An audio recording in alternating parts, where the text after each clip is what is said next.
Chaque désir interdit pulse comme une veine d'étoiles noires. Je sens ces paraphilies comme des éclats de moi que je n'ose nommer. Il y a une beauté, une menace. Peut-être que le tabou est une clé qu'on cache pour mieux en rêver. Parce qu'il est la frontière sacrée. Les bacchanales de Dionysos ne célébraient pas seulement le vin, mais l'ivresse de l'âme. Ces désirs qu'on entoure de silence sont des portes que l'humanité a toujours frôlées pour toucher l'invisible. La mort.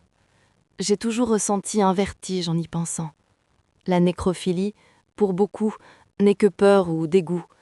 Mais je comprends la tentation de l'immobile, de la présence figée. L'idée d'un amour qui défie le temps, qui frôle l'éternité, m'effraie et me fascine. La mort est une énigme, pas un mur. Isis, rassemblant les fragments d'Osiris, caressa le néant pour rappeler la vie. Dans ce geste, il y a l'attirance du silence éternel, le désir de dialoguer avec ce qui ne répond plus. Et la sodomie. Je la sens comme un défi. Pas un simple plaisir, mais une inversion, un bouleversement des rôles. C'est une manière de dire au monde que son ordre n'est pas absolu, que le corps peut danser à l'envers de la loi. Exact. Inanna, descendue aux enfers, dépouilla chaque loi sur son passage. Ce n'est pas un acte vulgaire, mais un rituel de rébellion, où l'on réécrit le monde à l'envers.